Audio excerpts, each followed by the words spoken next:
us, but they can't see us yet. Okay. Yeah, I like to get that going, and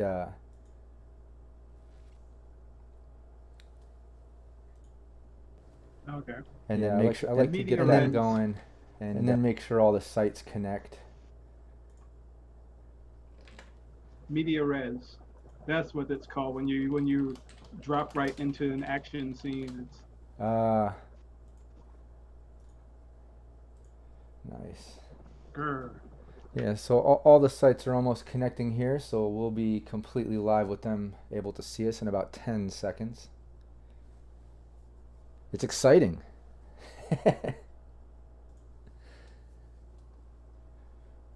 And here we go. We are officially live. What's up? What's up, Phil? Hey Rob, how's it going? Good. I haven't seen you in all of 5 minutes when we filmed your episode of Game Master Tips. Just 5 minutes ago.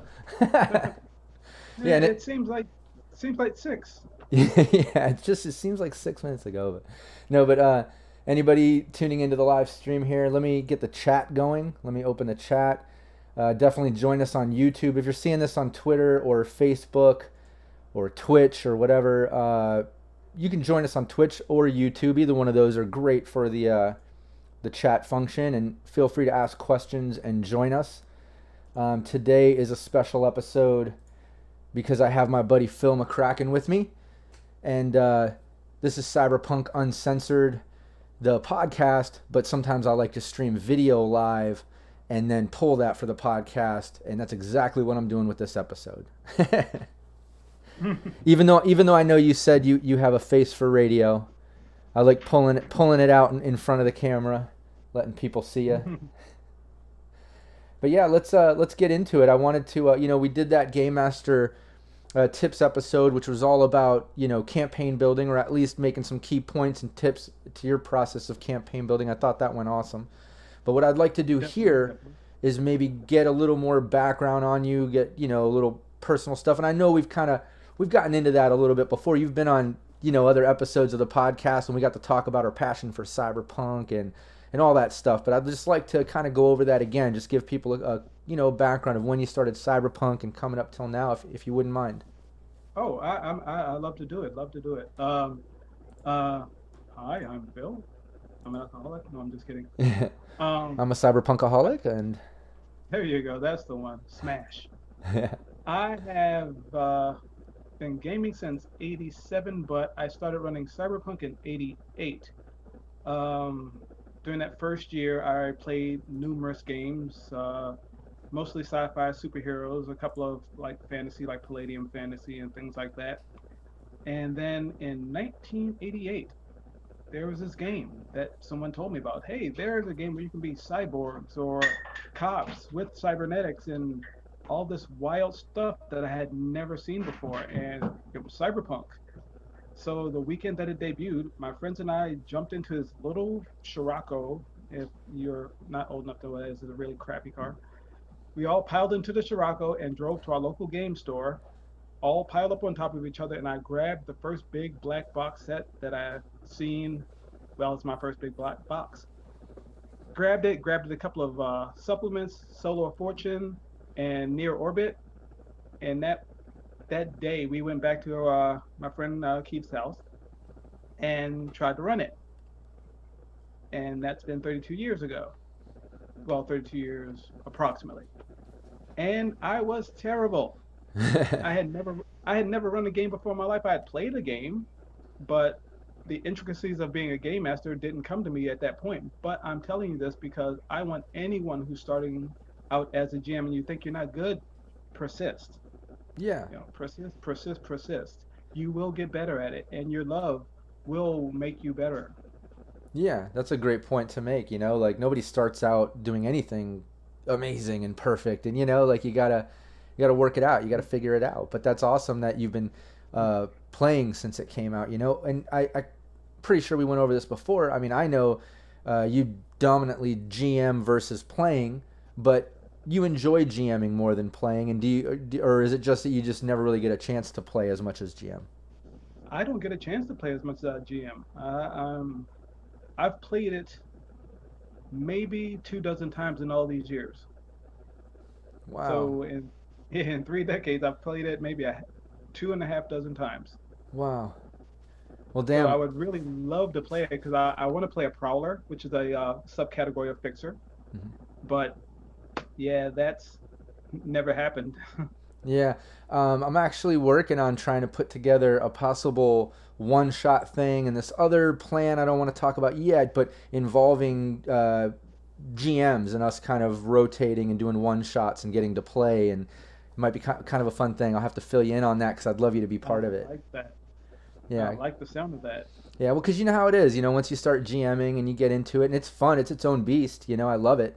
But when you get into that, you rarely play. You start really just focusing on the campaigns, and it takes a lot to keep up and create. And if you're like me, streaming two teams weekly, Hmm. it can be a lot. And that's I barely have time to do play other games, and it's also not easy to find GMs. I mean, in this day and age, it's different than when me and you were kids. You can totally get Right. online and find people, but back in the day, you No, know, you well, see, I was fortunate enough because I was part of a gaming club, the only gaming club that Baltimore had at the time, and so we were about 30 strong at its max, and nice. I was the only guy with the Cyberpunk books, so I de facto became the Cyberpunk guy. And even when people, had a chance to buy it, no, we won't buy it. Phil has the books, and Yeah, still stuck as GM. Not stuck, still playing as GM. yeah, yeah. When you do, well, I guess you kind of said that with the Prowler Fixer, the subcategory of a fixer. But what's your favorite, role, whether to play or to GM? Just kind of what's your favorite role in general? And if it is Fixer, what's your second? Hmm. I guess my first would be cop Really? because yeah, because cops you can literally take them in any direction. You could be the corrupt cop, but that's too easy. It's more of a challenge to be that good cop who's trying to, seem hardcore, but he really has a heart of gold. And so, he'll help the players out that, he likes. Um, hey, you guys, I know you're investigating this murder, so he slides them a valise or envelope across the table that has a few clues that they wouldn't normally be able to get a hold of. Yeah. Yeah, no, I like that too. Like usually people don't pick, the cop or lawman. I think it's listed as in Cyberpunk Red, but it it is because you always feel like it's either shit. I either got to be a good cop or a bad cop. You don't think of all the intricacies of how you can play that out, or even be retired or Right, private eye or different things like that right. as well. I There's feel subtleties to it. yeah, yeah.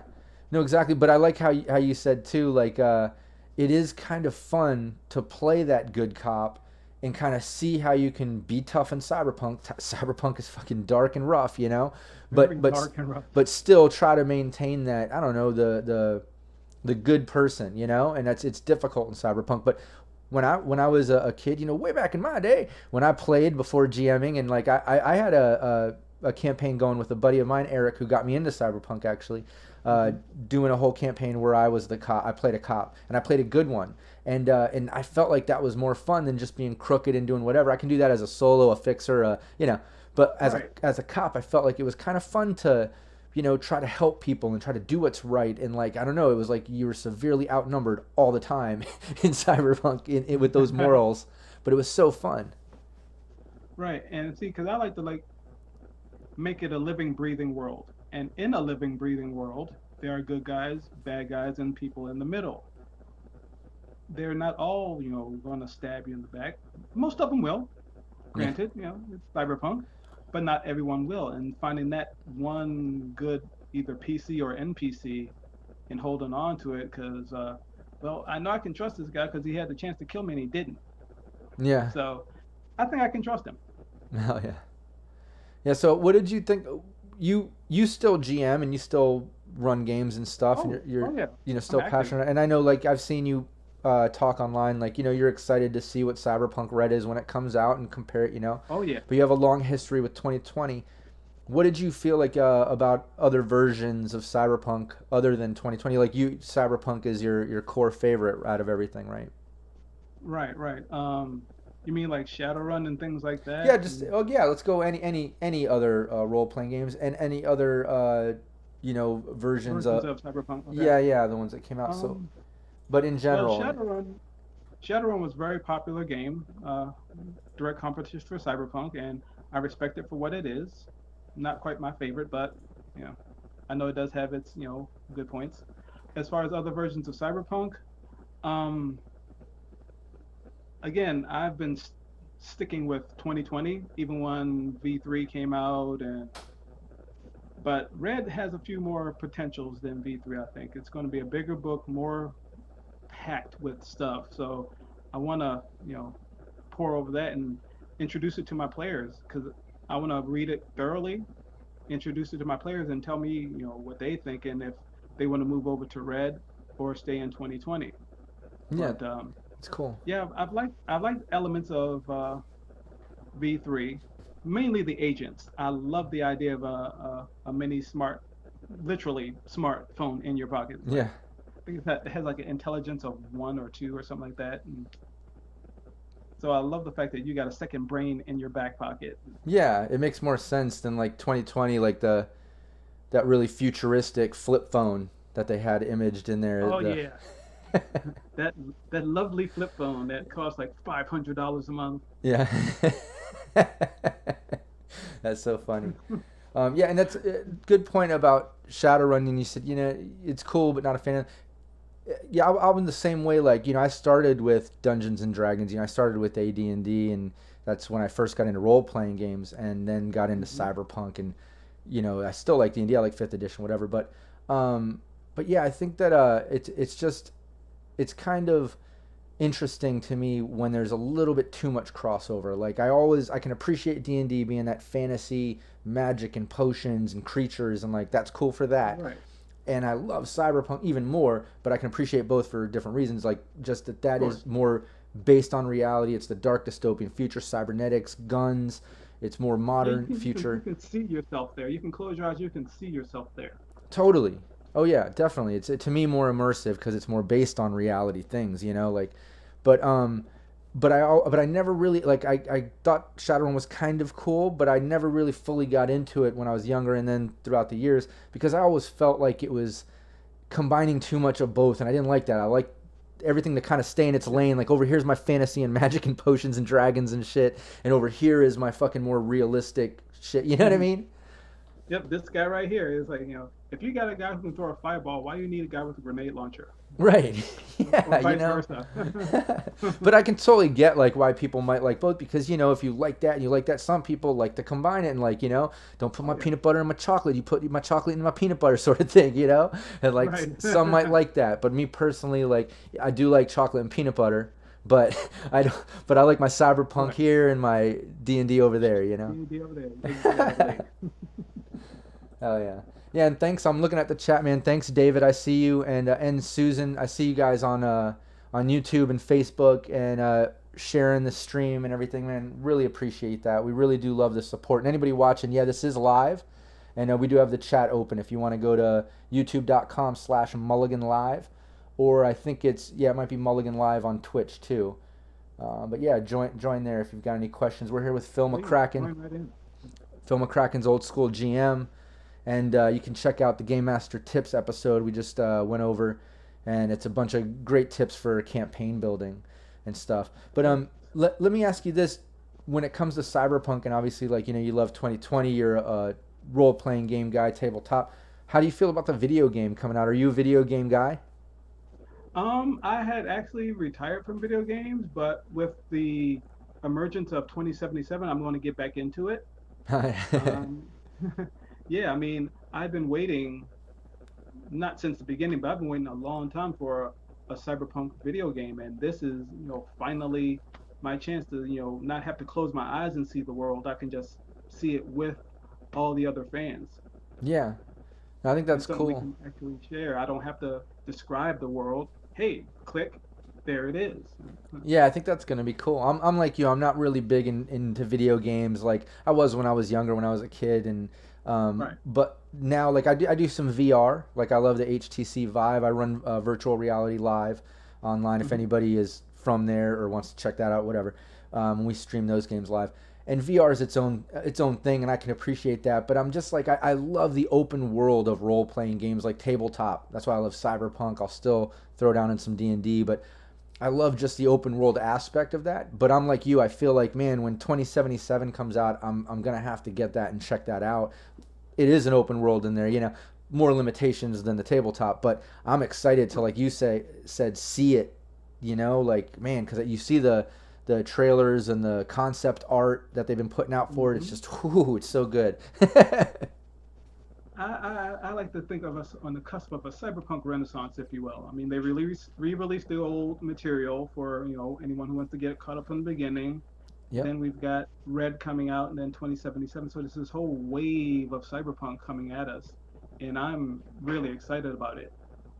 Yeah. No, I think that's a great way to put it, is the cyberpunk renaissance, man. We are on the cusp of this sort of evolution of it. Like, there's this huge buzz building about it. Thankfully for the video game and the creation of Red, and I think everybody's just hyped on both of those ends, but it's all that cyberpunk. And then you see, like, the cyberpunk genre in general, whether it's film and TV, Altered Carbon, and all these things you see that have been kind of building up over the past year or so, and like all the other groups online. It's just, I'm with you. I think the buzz is building, and I think we have a lot of thanks to the video game and obviously the new version of Red hype coming up. But I think it's going to bring a lot of new players and GMs to the scene. What I want to do is, hopefully, and I think you share this thought, those who don't know that Cyberpunk is a tabletop, and there's a lot of people anticipating the release of 2077, not knowing that it's an actual tabletop role-playing game. I'm hoping to take some of those people and drag them onto the tabletop. Pull them off the video game and drag them back to where we are in Red or 2020, whichever one, but most likely Red, because that'll be closest related to the game that they can relate to.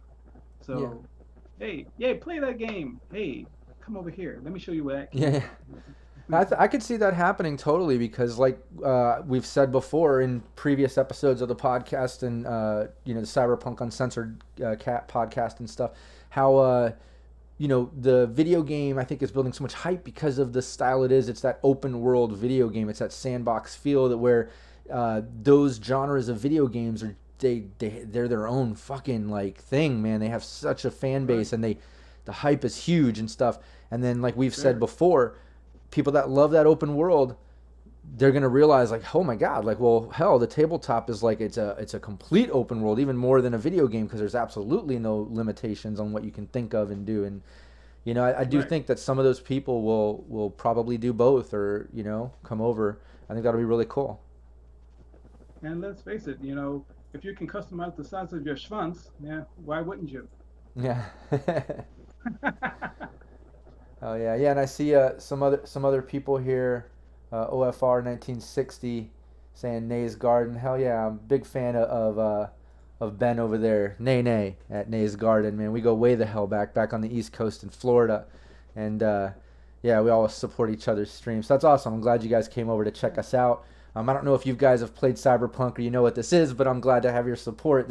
We're talking about the role-playing game. This is Cyberpunk Uncensored, an episode of the podcast. I'm chatting with my buddy Phil McCracken here. And let me remind people too that if you're online, go to Facebook, check out Cyberpunk Uncensored, and that's where you can find Phil. He's always open to chat with people, players, GMs. One thing I love about you, man, you're always like very accessible online and stuff. Like, you're very open to people. Like, I love the topics you post, but then you also engage and you chat with people, like, respectfully, like you're not like trolling and arguing, Oh, no. I mean, because the world doesn't exist without people, and I want to interact with those people, and I like to think of myself as a cyberpunk ambassador, if you will. Hell yeah, I think that's a great way to put it. And man, I get that a lot too. I feel that vibe online when I post, whether it's the Game Master Tip episodes, the podcast, or Cyberpunk Uncensored, the video or podcast version, the live play, whatever. It seems like the community, whether player or even GMs or other streamers or people with their own content, they're still supportive. They're still like, hell yeah, man, more content, more people pushing Cyberpunk, because we all know, like, whether it's me or you or somebody else, if we're all promoting Cyberpunk in our own ways or similar ways or same ways, whatever, it's still creating more of a buzz and more attention, which is going to lead to more players joining the community, more GMs becoming available, and like it's just which is going to make it more popular, which means then our Talsorian Games is making more money, which means then they're producing more source books and modules and cool goodies for us, RPG, more source books. Yeah. No, and yeah, let me ask you that. What are you excited? Like, I know you're waiting to see what Red is. You haven't fully gotten into that. It's not out yet. Maybe by the time somebody's watching this video, it is already. But at this point of Right. streaming this, it's not. But and I know you're waiting to see that. You're excited to see what they did and what you can implement. And I can tell you with an advanced copy, I know you're gonna love it, and you're gonna love the fact that you can implement 2020 and mix and match. Just like with any most role-playing games now, like things are flexible. And our Talsorian Games, Mike Pondsmith has always been awesome. In every Cyberpunk book, they always put stuff like, but make it your own. Change if something doesn't work for you, add your own gangs, add this, and do. It's very open world and flexible too within itself, which I really like. But Right. aside from the hype on Red, and like I said, I know you're happy for that. What else are you excited about when it comes to Cyberpunk? Like, is it more source books or modules and things? And specifically, what are you excited to see? Well, what I'm hoping to see is what they didn't do with 2020. They didn't bring out a source book for Trauma Team. They didn't bring out a source book for Techies. I want to see if they're going to fill in the gaps that were missed the first time around. Fans were still waiting. I mean, we had source books for solos and media, and that was great, and we wanted all of them, and they were never produced. So hopefully, bring all that to the Red, because Trauma Team is still a thing. Trauma Team is probably always going to be a thing, Right. and I think that's the one I'm most excited for. Hopefully, a Trauma Team source book. Hell yeah, that's really cool, and that's a good point to make. I think that would be exciting. Like, I'm excited. Like, I love the Night City source book for 2020. I love Right. the Chromebooks, Morgan Blackhand's. I Yeah. love all. I mean, fuck it, I love all the source books that they made. But I do see like what you're saying, like a gap in some of the role stuff. That would be cool in Red if they were to come out with either one big ass like Bible of roles. And like maybe it takes each role and gives you all the other little goodies that you would see, or like you said, over time, like release a separate source book for each role and kind of do it over time or whatever, but cover all of them. And some of the other roles that maybe you're not playing but are a major part of that world, like you said, Trauma Team. Right, because if you're not playing them, you have this source book and you say, well, let me read this. Oh, that's interesting. Let me play that now. Exactly. Just More get information. more information for the GM, and it makes the game more rich, more deep and cool. I'm also excited. Right. Like I'm excited. Like I want to see, like I said, a Night City source book. Like I love when they get into like city depth and the grittiness of different parts of town and all that. But one thing I did an interview with Jay Gray from our Talsorian Games, and Right. that's up on the YouTube. And I made a podcast version, so Cyberpunk Uncensored. Anywhere you see that, if you're listening or watching this, you can check that out. But we talk about the different source book things, and like he mentioned about like the new Black Chrome being like the ultimate one for Red, where it's not. Oh, I think we might have lost you.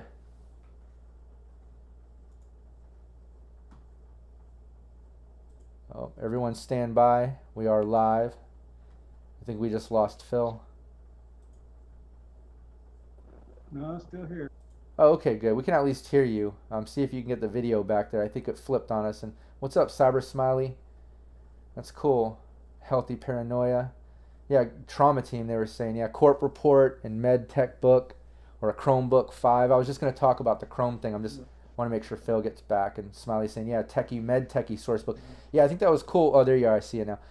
Yeah, Phil, when you brought up a tech book would be kind of fun, like with all like the goodies and gadgets. But let me mention this. Let me get back to what I was saying about Jay Gray.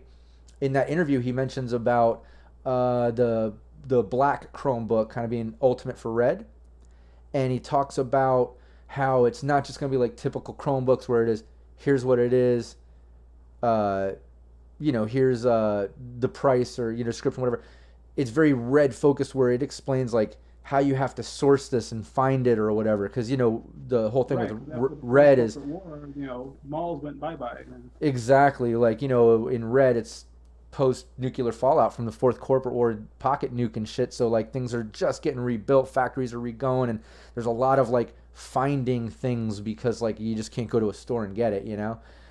So I think that's really cool. That I think Chrome is going to be deeper than it's ever been. It's not just going to be a list of goodies. It's going to like get into like, oh, you know, these are the parts areas where we last saw this or something maybe, or here's the materials you need to get to make this happen, and then you got to find some like a techie to put it together or something. I don't know what to expect, but it sounds like it's going to be pretty cool. Oh yeah, I like that because I like to be down and dirty. It's I will seldom run a game where you're running against a corporation. I have, but seldom because you guys are on the streets. You're in the midst of all the grime and the high tech and low life, and yeah, I want you guys to be able to just not dial up your local vendor mat and say, hey, send me over a cyber arm. I want you to go out there and find it and find somebody then to attach it, and then hopefully yeah. No, I love that. Yeah, that just makes it more. It's more rich, as you say. Yeah, as like for a GM, it gives you more opportunity to, build more tangents to your campaign, because you might have this one campaign idea and it might even span over a few sessions. Like, they have to go here to talk to this dude to find this to then lead to the end, whatever, But within that, yeah, because of the way Red is, you could totally end up like, yeah, they got to get here, but in the mix of that, they find this and they know, and then the players are just, okay, hold on a minute, like, let's go do this with that, or like it can lead to something else, or maybe when they go to find someone and they're like, yeah, they have to find this item because of how Red is. That's its own adventure. They don't just find it and move on to the person they got to sell it to or end the campaign. It ends up being its own campaign at that point. Like, okay, now you got to go source that fucking item, which is its own few sessions and dangers and things, and then they get that, then they got to get back to where they were and finish that one. So it is definitely, it's got more I don't know, depth to it that GM can pull options from and like tangents out of, Right, because with the original Chromebooks, they were beautiful. Trust me, anyone who doesn't see or hasn't seen a Chromebook, look them up. They're great. Like you said, but that's just shopping in a mall. There's no danger to that. It's Well, not true unless something's at like a night market or midnight market or whatever, Oh yeah, that's true. So it can change, and that's one thing. Like I was talking to Jay about too, is how in Red, like even like the normal things, like you can't just go to a store. You might have to like find a night market and get things that have been sourced. So that's a little toned down in the sense that then there's a midnight market, which is like that's your illegal shit and your hot items and drugs and crazy shit, So like, right. Yeah, and some things within that can end up its own mission or side tangent thing, or you meet someone that's like, yeah, no, I can get you that, but you got to talk to my boy over here and meet him there on Tuesday, and like it could turn into its own thing because not everything's just available, Right, and that's where the nomads become so powerful because they're traveling between states, picking these things up, or shuttling them from San Francisco to Night City or Los Angeles or what have you, and they've got this power now that I love it. I'm really looking forward to, because I said that I think our first interview, my best friend Ray loves playing nomads, and this is going to be an opportunity for him to really shine because hey, you guys have some actual clout now. It's oh yeah, not that they did before, because in 2020 you could transport back and forth, but now they're recognized as a force to be reckoned with. Now they're like they're a respectable sort of thing to the community and government and corps and everyone, because like they are your source to like get from city to city, get goods and travel, and like they kind of have that shit locked down. And luckily they're like kind of noble family men or whatever. And what's up, Chris Bennett? Yeah, see, saying what's up, Rob and Phil. And hey, Chris. Yeah, and I just wanted to mention real quick. We'll go on with that conversation, but I see Healthy Paranoia said they missed an opportunity to add some game stuff into the Dark Horse book, that 2077. Let me know what you're thinking about that, what you meant by that, because in my mind, I kind of dig that they put, some interesting lore with parts of town and how it leads to 2077 from Red. It allows, I don't know, some cool, like you can kind of see where it's headed.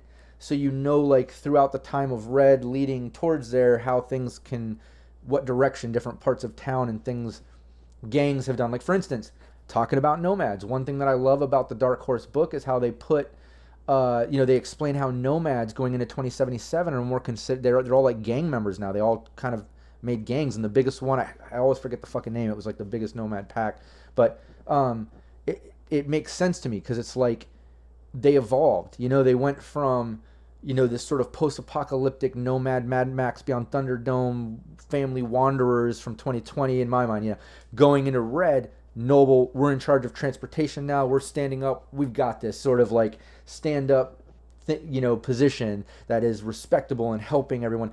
And then once 2077 developed and the world is getting back to normal, transportation's back to normal, communication's back up. They're not needed anymore to do that shit. So they're out of a job. And Aldegado, yeah. Thank you, Chris Bennett. But they're out of a job. So now all of a sudden they're like, fuck, what are we going to do? We don't have like corp skills and shit, They can't go be an exec. Although there is multi-classing in Red, which is kind of fun. But I'm looking forward to that. It's kind of neat. I can't get into it, obviously, but it's cool. But the jobs aren't there. 2077, they got transportation locked down again. So now nomads are turning into gangs. And I wouldn't have known that's how it's slowly developing from Red to 2077 if it wasn't for the timeline info that was in that Dark Horse book. So to me, I feel like they did include a lot of cool lore and things that you can pull into a game, but I'm curious what Healthy Paranoia meant by they missed an opportunity to add some game stuff. I'm thinking, I'm just wondering what kind of stuff you were hoping to see in there or whatever.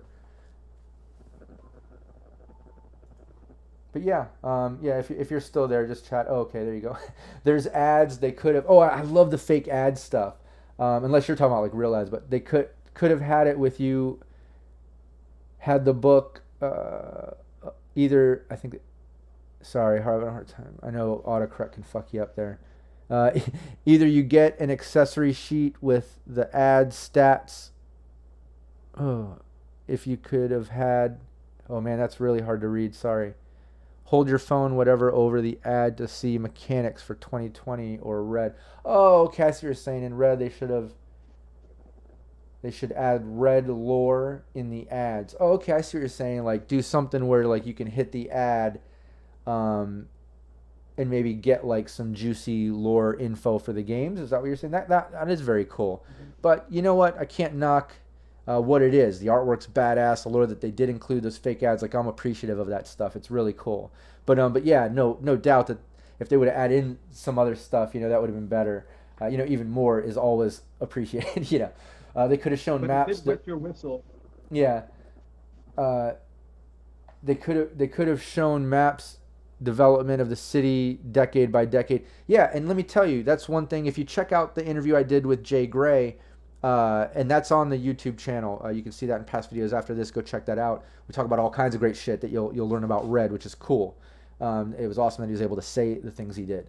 But one thing he talks about is in Red, they're going to have that. They're going to have a series of maps that show Night City prior, Moreno Bay or whatever, leading up through 2020, going into Red and how it was developed and gets into that. I don't know if there's going to be there's a map of it, but he said it's not going to be as detailed as like, the Night City source book. Obviously, that's its own beast. But they do have a series of maps that do kind of show Night City in the development up through Red. Well, a new map for Red will show this nice big patch where there used to be stuff, and then there was a nuke that went off, and that hole right there. I'm curious. I'm curious what it's going to be. I mean, that's definitely going to be part of the process, one of the steps. But I think in Red, the idea is that it's been Fallout now long enough. It's like 2045 or whatever it is. So it's been long enough now that like people are moving back in, things are being rebuilt. I don't know that it's going to just be a crater during Red as much as new shit has been built there now where it once was, but obviously a complete restructure, rebuild. I think in the 2077 book it mentions how they completely moved the city across the bay. So that's something to consider. But like I said, can't go into too much detail. The advanced copy of the rule book that we were given to stream and use for our games and stuff, it really is just like the rules and stuff. It has a little taste of things, but there is a lot of to learn more, see page XXXXX, and it's not included. So like we have the rules, but we don't have everything. And that's why I'm referring people to that interview I did with Jay Gray, because he talks a lot about stuff that's missing and he goes into depth about a few things that's pretty cool, a lot of good stuff to learn. But the map thing, is definitely, there's going to be a series of maps in there that will be, kind of like that. Definitely. Oh yeah. They had augmented reality stuff for a game mag cover that should have been in the Dark Horse book. I don't know what you mean by that. I'm sorry. I'm confused by that. Trying to involve Well, some. I'm sure Red will have a plenty of augmented reality stuff. So Yeah. even if it wasn't in the Dark Horse, they'll more than make up for it in the book. Yeah. No, exactly. Because, like, all that stuff is still going on, and there's still, the tech. And I think that's one thing that's kind of cool about Red is, like, it's still high tech, low life, if not brought to more extremes, because now the high tech you've got a source. You've got to have a tech build it. You got to source the materials. It's not so easy just going to a store. But it's still there. There's still cybernetics and AVs flying around and fucked up weapons of the future. Like there's still Right. the high tech. Don't get it wrong. But there's a touch of that post-apocalyptic feel with everything being red and dingy and just getting out of that nuclear fallout shit. So I think it's cool. It's still got, I don't know, a touch of everything. It just feels a little more dangerous and gritty. I love it.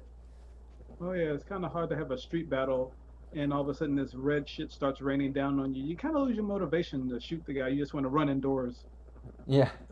Yeah, and you say Jay's nice makes me feel guilty for using the Trove to download. Yeah, man. Let me just say, like, that's cool. You want to get your digital copies downloaded and get your free stuff, and like everybody is guilty of, like, back in the day using Napster and shit and LimeWire for music and like going up, and now there's all these sites. There's torrents, free movies. I mean, there's all kinds of shit like that out there.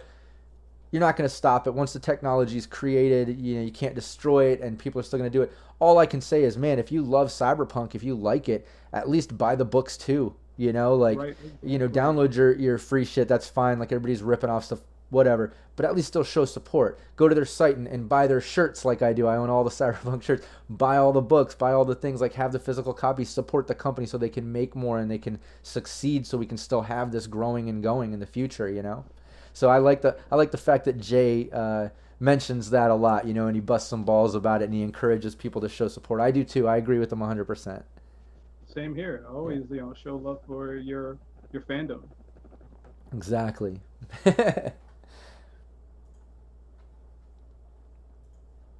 So yeah, I think we covered everything. I wanted to go into the history of you into it. Wanted to get your vibe on the video game and on Red to come and what you're looking forward to and all that. I think we covered all that. Is there anything else that you wanted to mention or go over that maybe we forgot?